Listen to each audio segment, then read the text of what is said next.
حضرت اویس کرنی رضی تعالیٰ عنہ کی شہرت دوام عاشق رسول صلی اللہ علیہ وسلم کی نسبت سے ہے۔ آپ کی باقی نسبتیں بھی قابل ذکر ہو سکتی ہیں، لیکن ان کا اصل نسب نامہ عشق رسول صلی اللہ علیہ وسلم سے ہے۔ رسول اللہ صلی اللہ علیہ وسلم نے حضرت اویس کرنی رضی تعالیٰ عنہ کو خیر التابعین یعنی تابعین میں سب سے بہتر کا لقب اپنی زبان مبارک سے عطا فرمایا۔ رسول اللہ صلی اللہ علیہ وسلم نے ارشاد فرمایا، اللہ تعالیٰ میرے ایک امتی کی شفاعت کے ذریعے بنی تمیم کی تعداد سے زیادہ لوگوں کو جنت میں داخل کرے گا، اور وہ امتی حضرت اویس کرنی ہیں۔ حضرت اویس کرنی رضی تعالیٰ عنہ یمن کے رہنے والے تھے۔ ان کا تعلق قبیلہ مراد سے اور اس کی شاخ کرن سے تھا۔ آپ کا نام اویس بن عامر اور دوسرا نام عبداللہ بھی بیان ہوا ہے، لیکن حدیث میں آپ کا تذکرہ اویس کے نام سے ہی ملتا ہے۔ آپ کے القاب میں سب سے اچھا لقب خیر التابعین ہے۔ سیدنا ابو ہریرہ رضی تعالیٰ عنہ سے مروی ہے، سرکار دو عالم صلی اللہ علیہ وسلم نے ارشاد فرمایا، بے شک اللہ تعالیٰ اپنے بندوں میں سے انہیں زیادہ پسند فرماتا ہے جو مخلص، پرہیزگار اور گمنام ہوتے ہیں، جن کے چہرے گرد آلود، بھوک کی وجہ سے پیٹ کمر سے ملے ہوئے، بال بکھرے ہوئے ہوں، اور اگر وہ امیروں کے پاس جانا چاہیں تو انہیں اجازت نہ ملے، اگر وہ کسی محفل میں موجود نہ ہو تو کوئی ان کے متعلق سوال نہ کرے، اگر موجود ہو تو کوئی انہیں اہمیت نہ دے، اگر وہ کسی سے ملاقات کریں تو لوگ ان کی ملاقات سے خوش نہ ہوں، اگر وہ بیمار ہو جائیں تو کوئی ان کی عیادت نہ کرے، اور جب مر جائیں تو لوگ ان کے جنازے میں شریک نہ ہوں۔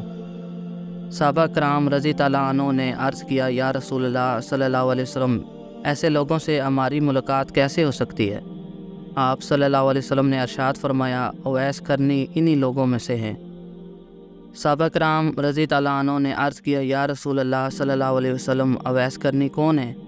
آپ صلی اللہ علیہ وسلم نے ارشاد فرمایا، اس کا قد درمیانہ، سینہ چوڑا، رنگت شدید گندمی، داڑھی سینے تک پھیلی ہوئی، اس کی نگاہیں جھکی جھکی، اپنے سیدھے ہاتھ کو الٹے ہاتھ پر رکھ کر قرآن پاک کی تلاوت کرتا ہے، زار و قطار رونے والا ہے، اس کے پاس 2 چادریں ہیں، ایک بچھانے کے لیے اور ایک اوڑھنے کے لیے، دنیا والوں میں گمنام ہے، لیکن آسمانوں میں اس کا خوب چرچا ہے۔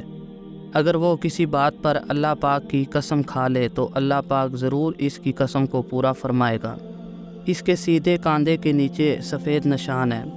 کل بروز قیامت نیک لوگوں سے کہا جائے گا، تم لوگ جنت میں داخل ہو جاؤ، لیکن اویس کرنی رضی تعالیٰ عنہ سے کہا جائے گا، تو ٹھہر جا اور لوگوں کی سفارش کر۔ حضرت اویس کرنی رضی تعالیٰ عنہ کے والد محترم آپ کی ابتدائی عمر میں ہی وفات پا گئے تھے۔ حالت یتیمی آپ کی والدہ نے آپ کی پرورش اور دیکھ بھال میں کوئی کسر نہ چھوڑی۔ جب حضرت اویس کرنی رضی تعالیٰ عنہ نے ہوش سنبھالا تو اپنی والدہ کو بیمار اور نابینا پایا، لہذا اسی وقت سے ہی آپ نے اپنی والدہ کی خدمت و اطاعت کو اپنا فریضہ بنا لیا اور اس میں کسی قسم کی کوئی کمی و کوتاہی نہ کی۔ والدہ کی فرما برداری اور خدمت کی بنا پر ہی آپ کو بارگاہ الہی اور بارگاہ نبوی صلی اللہ علیہ وسلم میں مقبولیت ملی۔ آپ رضی تعالیٰ عنہ نے عہد نبوی صلی اللہ علیہ وسلم کا دور پایا، لیکن حضرت محمد مصطفیٰ صلی اللہ علیہ وسلم کے دیدار سے فیضیاب نہ ہو سکے۔ اس کی وجہ یہ بیان کی جاتی ہے کہ وہ اپنی والدہ کی ضعیفی اور نابینا ہونے کی وجہ سے انہیں چھوڑ کر سفر نہیں کر سکتے تھے، لہذا حضرت اویس کرنی رضی تعالیٰ عنہ تابعی ہیں نہ کہ صحابی۔ لیکن 2 جانوں کے سردار حضرت مصطفیٰ صلی اللہ علیہ وسلم نے آپ کی حضرت صلی اللہ علیہ وسلم سے محبت اور ماں کی خدمت کو فریضہ بنانے کو خراج تحسین پیش فرمایا۔ عشق رسول صلی اللہ علیہ وسلم اور فنا فی رسول صلی اللہ علیہ وسلم کی بات ہو تو حضرت اویس کرنی رضی تعالیٰ عنہ کا تذکرہ لازمی ہوگا۔ تاریخ اسلام میں علماء کرام نے حضرت اویس کرنی رضی تعالیٰ عنہ کے حالات زندگی بیان کرتے ہوئے آپ کی نیکی، تقوی و پرہیزگاری کے بہت سے واقعات تحریر کیے ہیں۔ حضرت اویس کرنی رضی تعالیٰ عنہ کا اپنی ماں کی خدمت، ان کی اطاعت و محبت میں مشغول رہنا قابل رشک ہے۔ حضرت اویس کرنی رضی تعالیٰ عنہ کے بارے میں بعض روایات ہیں کہ جب انہوں نے غزوہ احد میں حضور صلی اللہ علیہ وسلم کے 2 دانت مبارک کے ٹوٹنے کا سنا تو جذبات عشق میں اپنے سارے دانت توڑ دیے اور یہ جانے بغیر کہ آپ صلی اللہ علیہ وسلم کے کون سے دانت مبارک ٹوٹے ہیں۔ بعض جگہ تو یہاں تک ہے کہ ان کے ٹوٹے ہوئے دانت پھر صحیح سالم نکل آئے، انہوں نے پھر توڑے اور ایسا 7 بار ہوا۔ یہ روایت کسی صحیح حدیث سے ثابت نہیں، اور نہ ہی یہ عشق مصطفیٰ صلی اللہ علیہ وسلم کا وہ معیار ہے جو شریعت کو مطلوب ہے۔ اگر محبت مصطفیٰ صلی اللہ علیہ وسلم کا معیار یہی ہوتا تو صحابہ کرام رضی اللہ عنہ جو محبت رسول میں اپنی جانیں نچھاور کر رہے تھے، ضرور مشابہت رسول صلی اللہ علیہ وسلم کی خاطر اپنے دانتوں کو توڑ دیتے، لیکن ایسا نہیں ہوا۔ بس وہی عشق رسول صلی اللہ علیہ وسلم مقبول اور پسندیدہ ہے جو شریعت کے اصولوں کے مطابق ہو، اور شریعت کے روح سے اپنی جان یا کسی عضو کو تلف کرنا جائز نہیں۔ حضرت اویس قرنی رضی اللہ عنہ کا ذکر کر کے رسول اکرم صلی اللہ علیہ وسلم نے صحابہ کرام رضی اللہ عنہ کو حکم دیا، تم میں سے جو بھی اویس قرنی سے ملے اس سے دعا کروائے۔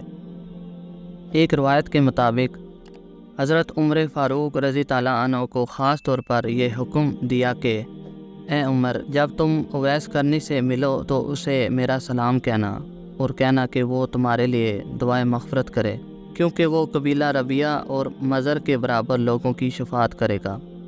دوسری روایت میں امیر المومنین حضرت عمر فاروق رضی اللہ عنہ اور امیر المومنین حضرت علی مرتضیٰ رضی اللہ عنہ دونوں کو حضرت اویس قرنی رضی اللہ عنہ سے طلب دعا کا حکم دیا گیا، اور دونوں صاحبان رضی اللہ عنہ نے حضرت اویس قرنی رضی اللہ عنہ سے اپنے لیے دعا کروائی۔ وصال رسول اکرم صلی اللہ علیہ وسلم کے 10 سال بعد تک حضرت اویس قرنی رضی اللہ عنہ کی تلاش جاری رہی۔ حضرت ابو بکر صدیق رضی اللہ عنہ کا دور گزر گیا، حضرت اویس قرنی رضی اللہ عنہ کو تلاش نہ کیا جا سکا۔ حضرت عمر فاروق رضی اللہ عنہ نے حضرت بلال بن رباح رضی اللہ عنہ کو حضرت اویس قرنی رضی اللہ عنہ کی تلاش کا حکم دیا۔ حضرت بلال رضی اللہ عنہ کی ملاقات حضرت اویس قرنی رضی اللہ عنہ سے ہو گئی۔ آپ رضی اللہ عنہ نے فرمایا، اے اویس، حضرت عمر رضی اللہ عنہ آپ سے ملاقات کی خواہش رکھتے ہیں، جس پر حضرت اویس قرنی رضی اللہ عنہ کی حضرت عمر رضی اللہ عنہ اور سیدنا علی مرتضیٰ رضی اللہ عنہ سے ملاقات ہوئی۔ ہمارے لیے اویس قرنی رضی اللہ عنہ کی زندگی مشکل راہ کی حیثیت رکھتی ہے، اور ہمیں یہ سبق دیتی ہے کہ اپنی خواہش کتنی ہی شدید کیوں نہ ہو، والدین کی خدمت میں رکاوٹ نہیں بننی چاہیے۔ حضرت اویس قرنی رضی اللہ عنہ جسمانی طور پر لاکھ دور سے ہی، لیکن جو فضل و کرم حضور صلی اللہ علیہ وسلم کا آپ رضی اللہ عنہ پر ہوا وہ یقیناً قابل رشک ہے۔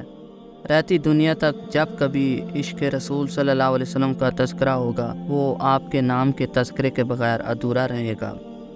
اللہ تعالیٰ مجھے اور آپ کو بھی حقیقی عشق رسول اللہ صلی اللہ علیہ وسلم عطا فرمائے، آمین۔